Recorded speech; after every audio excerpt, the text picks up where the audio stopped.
ask about having written the first one now. Let's talk about Terminator 2. Having written the first one, did you write yourself in any corners? You know, with a nice self-contained script that the first one was, this airtight self-contained script? Not really, because the whole liquid metal guy was actually part of the original story. The whole first film was really the first act and a half of my original conception of the story, and the second film, although greatly elaborated, was the second half of the original story. But frankly, starting out on a shoestring budget and with the state-of-the-art of effects at the time, I couldn't figure out how to do it. I had the picture in my head, but we were going to do claymation or something. We couldn't really figure out what to do. So eventually we said, we just have to streamline this and simplify it, and so then I just wrote a kind of a more terse, simple, linear version of it. I thought of it as the kind of down and dirty, cheapo version of the story. And so then when it came time to do Terminator 2, which was not something I championed, it was sort of brought to me by the Carolco folks. They said, do you want to do this? Arnold wants to do it, and he wants you to do it. And I thought, well, that's kind of flattering, And so we started talking about it, and I said, but we've got to do this story. And they said, you can do whatever story you want. In a nice position. Yeah, no, it was nice. They didn't care. They didn't have a story. They just, they said, look, you came up with this stuff. You just figure it out. Well, you didn't have to do too much negotiating to get the writer back. That's a nice thing, too. Yeah, he was already on permanent indentured servitude. But the interesting thing there was that I wanted to know, before I wrote a word, I knew Arnold was going to do it, so that was a given. I wanted to know if Linda would do it. And so I called her up. We hadn't talked in years at that point, a couple of years. And she said, yeah, I'll do it, but I want to be crazy.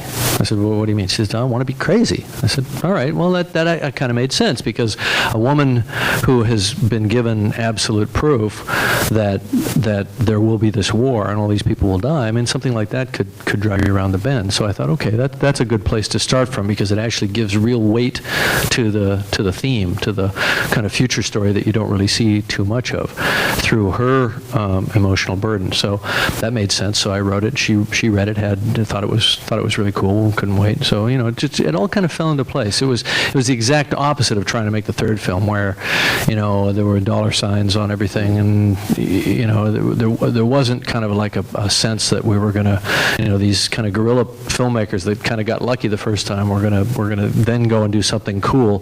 By the third film, it had just become about business, and that was not interesting. That is the thing that I think about the first film, is that it is your quintessential cheap but brilliant, science fiction film. That's one of the things I really liked about it. It's story. When I look at that film, there are a lot of cringe shots in the first film. I know the limitations of the time, and that's another thing, is that the visual effects and effects in general and digital effects are getting so good that you really have to remind yourself when films were made, and each film is a cross-section or a snapshot of the technology of its time. I look at this film, I had a running commentary to John Landau, who's here with me as my co-producer on Titanic. Oh, we wouldn't do that way now. Oh, we could have done that so much better. And just with little digital shots. The whole way in which films are made now is simultaneously better and cooler and more kind of direct creation from your mind, but it also, there's a kind of an ingeniousness that maybe is not so necessary anymore, because we had to be more ingenious, because you couldn't fix it later. You couldn't put the sparkling ice on the guy later. It had to be there. And even though this film is well known for being a kind of milestone in computer graphics, we didn't have a huge budget for computer graphics, so we had to drop them in very, very sparingly. And we hadn't really figured out how to use them as just a general set of arrows in the quiver. We knew that we had our hero shots. I think there are something like 46 or 47 CG shots in this film. When you think that there are 1,400 in Return of the King, it's slightly different. Even though this was a huge budgeted film at its time, but it was a nascent technology. It was expensive. It was time-consuming. There was a lot of trial and error, and it wasn't as it's never effortless, but it's sure a lot easier now. Well, I think, and it's been my experience that if you've got a contest between massive technology and sheer ingenuity, do both. Yeah, that's true. But you might be better off with the ingenuity. Oh, absolutely, yeah, sure. I mean, Titanic is a film where obviously we spent a tremendous amount of money, but some of my favorite moments are some of the simplest, just two people in a room talking, intimate moment, the spitting scene. I mean, we didn't need big visual effects for that. Sometimes the visual effects are necessary to get the people in the theater in the first place. You got to have them in the trailer. There has to be the promise of that spectacle, but the actual enjoyment of the film follows a very different kind of mental track, and it follows the people and the nuances of how they speak and move and interact with each other and all that. I mean, you guys know all this stuff, but it doesn't hurt to reiterate it. Well, let me ask about the production on this. We touched a little bit on pre-production. I mean, this thing had to be, Coppola talks about it being an army, war. This thing had to be a real massive undertaking. You're wrecking trucks and blowing things up. I think you killed 2 helicopters, right? No, we tried to kill just about every physical object we set our eyes on, It's like, never invite our movie company to your town. But, no, it was an interesting production because it would dilate up to these huge set pieces with 7 cameras and tractor trailers and all this, where you might spend 4 or 5 hours rigging a single shot.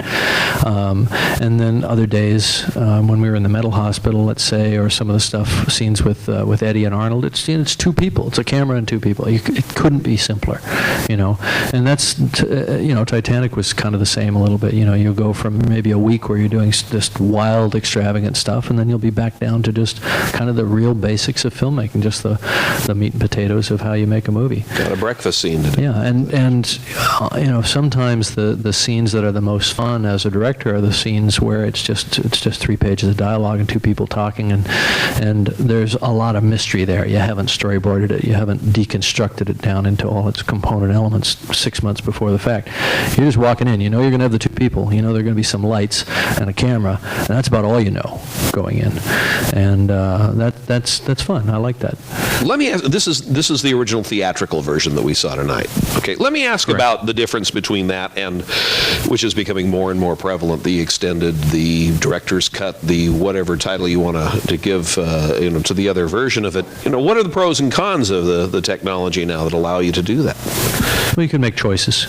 I think there are certain things that are correct for film, for mass consumption in a movie theater, that may be different. Once you've down selected to a more fan-oriented, subgroup of the audience that really love the film, they're predisposed to sit there for an extra 10 or 15 minutes, and they also, very much want to kind of be on the inside. If you love that world, if it sparks your imagination, it's fun to look at some of the other iterations that the writer or the director came up with. So I think it's perfectly valid to have these alternate forms after the fact.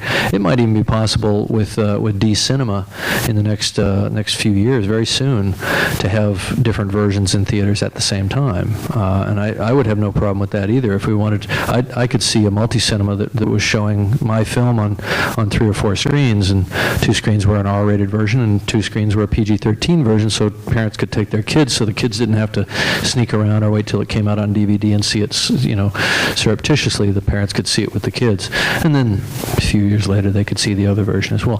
The D-Cinema business model actually would allow for that, and I think that's kind of cool. And I have no, in the normal life cycle of a film, you're going to cut 10 versions of it anyway, the airline version, the primetime network version, the different foreign versions for different territories that have different, rules for violence or sex, that sort of thing. So you're going to come up with 10 versions of the film.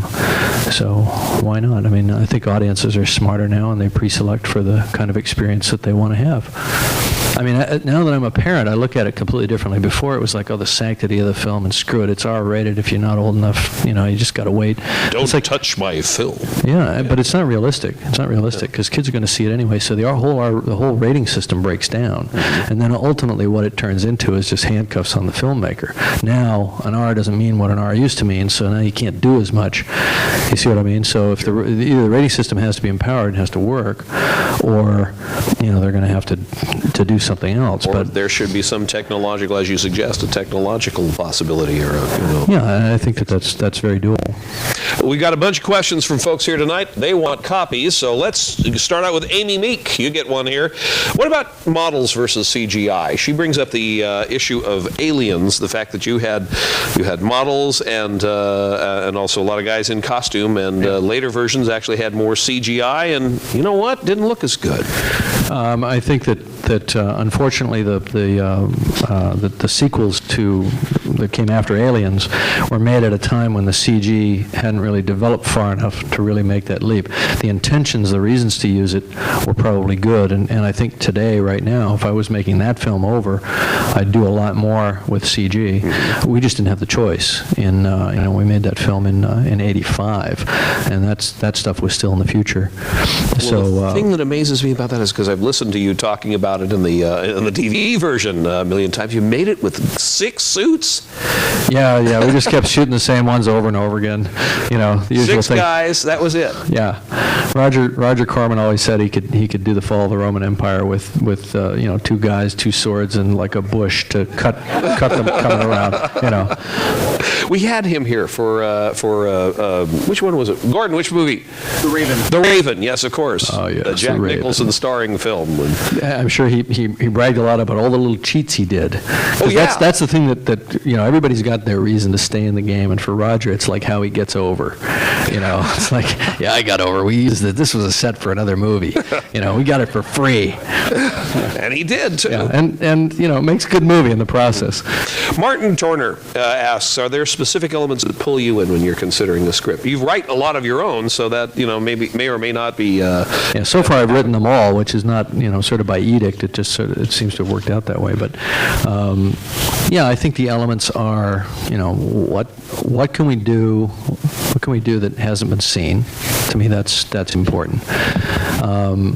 What's the dramatic through line? Because the more exotic the environment, the more bizarre the events, the more spectacular the imagery, the more grounded and universal the relationships have to be to hold you in, to keep you centered and caring about what's going on.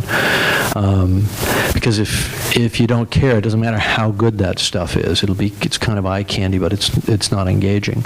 So what's the story? What's the relationship? For Aliens, it was a mother-daughter story. For me, that was a hypothetical at the time. I wasn't a parent. I was just imagining what it would be like. And since then, I've had the benefit of having a family, and I think I could actually even do that stuff better now. But look for the relationship.